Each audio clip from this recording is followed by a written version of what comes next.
There's no saying, oh, the world is safe. It's not safe. Not at all. It's not safe. The fact that you think it's safe means that you were living in an unconscious bubble that was sort of provided to you by your culture. It's a gift. And now that's been shattered. And so now what do you do? Well, the answer is you retreat until you're in your house and there's nowhere you can go. You're the ultimate frozen rabbit, right?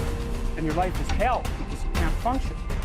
The alternative is, let's take apart the things you're afraid of. Let's expose you to them, carefully and programmatically.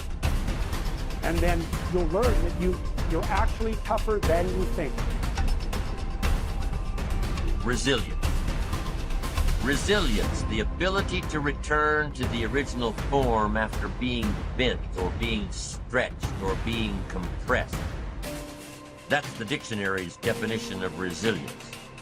The ability to readily recover from illness or depression or adversity. Resilience, being able to withstand setbacks, broken hearts and broken dreams, financial crisis, loss of loved ones, loss of enterprise, and loss of health.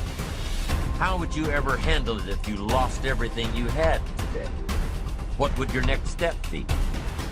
You have trouble being resilient because you think everything works like laptops, like computers, that if you rub it, it'll click for you, it'll move for you, it'll open for you. And you try thing after thing after thing. I tried that and it didn't work, and I tried that and it didn't work, and I tried that and it didn't work, and I tried that and it didn't work. Because you think that trying something for a little while ought to bring you a big return.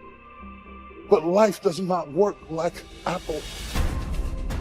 It does not work like that. Some stuff takes time.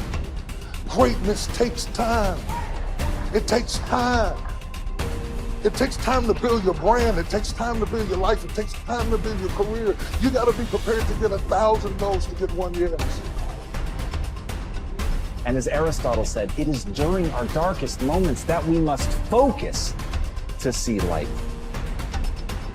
You take your time and you put your focus on that even when it hurts, especially when it hurts. If you're able to do that, if you're able to find a way to take all of your energy and put it on that, to repeat it, to let it become a mantra, to let it be the first thing you think about when you wake up, the last thing you think about in the night, and the thing that you cling to when you wake up and cannot fall asleep, if you let it be that thing, that you can put all of your attention on that, then you can actually change your chemistry. You can actually change your own story. You can actually change your life. But you've got to know it's in our darkest moments that we must focus on the light.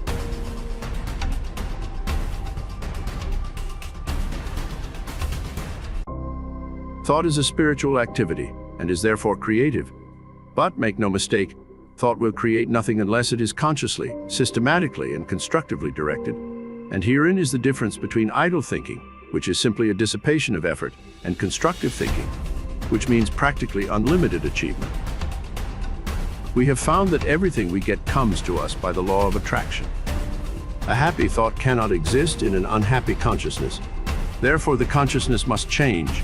And as the consciousness changes, all conditions necessary to meet the changed consciousness must gradually change in order to meet the requirements of the new situation.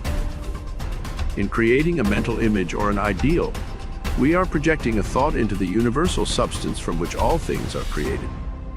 This universal substance is omnipresent, omnipotent, and omniscient. Are we to inform the omniscient as to the proper channel to be used to materialize our demand? Can the finite advise the infinite? This is the cause of failure, of every failure.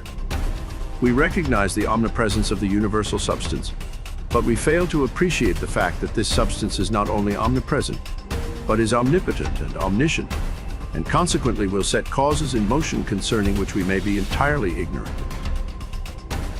We can best conserve our interests by recognizing the infinite power and infinite wisdom of the universal mind.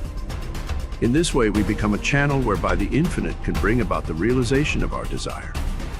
This means that recognition brings about realization. Therefore, for your next exercise, make use of the principle.